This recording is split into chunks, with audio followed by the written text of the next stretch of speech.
সম্প্রতি দেশে ঘটে যাওয়া সহিংসতা সব মহলেই হয়েছে সমালোচিত।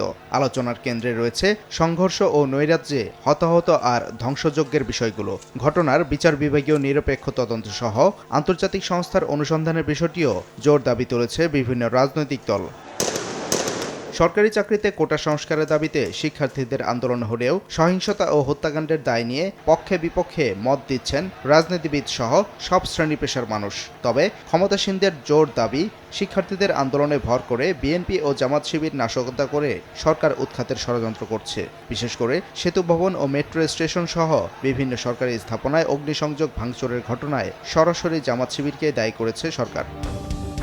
আর এসব অপরাধের অভিযোগ ছাড়াও অতীত কর্মকাণ্ড বিবেচনায় জামাত শিবির নিষিদ্ধের তোড়জোড় শুরু করে ক্ষমতাসীন আওয়ামী লীগ ও সরকার। বৃহস্পতিবার নির্বাহী আদেশে নিবন্ধন হারানো জামায়াতে ইসলামী বাংলাদেশ ও এর অঙ্গ সংগঠন ছাত্র শিবিরের রাজনীতি নিষিদ্ধ করেছে সরকার।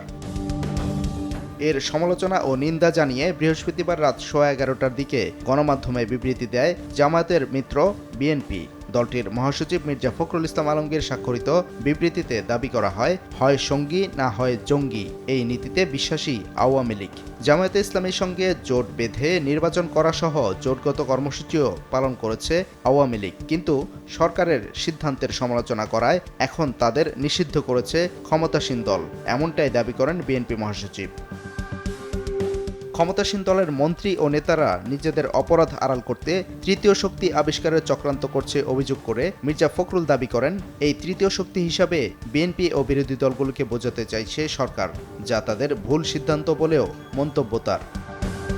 শিক্ষার্থীদের আন্দোলনে হত্যা, নৈরাজ্য, সহিংসতার জন্য দেশি বিদেশি সহ সর্বমহলে যখন সরকারের কাছে জবাবদিহিতা চাওয়া হচ্ছে, ঠিক তখন কোনো বিশ্বাসযোগ্য তদন্ত ছাড়াই সরকার তাদের দায় বিরোধী দলের উপর চাপাচ্ছে। এরই অংশ হিসেবে জামায়াতে ইসলামী বাংলাদেশকে নিষিদ্ধ করেছে ক্ষমতাসীনরা, এমন দাবিও বিবৃতিতে উল্লেখ করেন মির্জা ফখরুল। জামায়াত নিষিদ্ধের সিদ্ধান্তকে অগণতান্ত্রিক ও অসাংবিধানিক দাবি করে বিএনপি মহাসচিব অভিযোগ করেন, শিক্ষার্থীদের চলমান আন্দোলন ও সরকারের নিন্দনীয় কর্মকাণ্ড ধামাচাপা দিতে নতুন ইস্যু তৈরি করেছে ক্ষমতাসীনরা, যা তাদের জন্য বুমেরাং হবে বলেও সরকারকে সতর্ক করেন মির্জা ফখরুল। আওয়ামী লীগের রাজনৈতিক চরিত্র নিয়ে বিএনপি মহাসচিব কঠোর সমালোচনা করে বলেন, এরশাদ বিরোধী আন্দোলন ছাড়াও বিএনপি সরকারের বিরুদ্ধে অবস্থান নিয়ে আওয়ামী লীগ জামাত পরস্পর সঙ্গী হয়ে আন্দোলনের পাশাপাশি 173 দিন হরতালও ডেকেছিল। জামাত এখন আওয়ামী লীগের সঙ্গে নেই বলেই সরকার তাদের জঙ্গি বলে মন্তব্য করছে, এমন অভিযোগ করে মির্জা ফখরুল তার বিবৃতিতে দাবি করেন, দেশের সবচেয়ে বড় জঙ্গি পৃষ্ঠপোষক আওয়ামী লীগ। আন্তর্জাতিক মানের বিশ্বাসযোগ্য ও গ্রহণযোগ্য তদন্ত ছাড়াই কোনো রাজনৈতিক দলকে নিষিদ্ধ করা সংবিধানসম্মত নয় বলেও দাবি করেন বিএনপি মহাসচিব। এ সময় আবারও সবাইকে সরকার পতনের এক দফা দাবির আন্দোলনে নেমে আসার আহ্বান জানান। সাদিকুর রহমান, সময় সংবাদ, ঢাকা।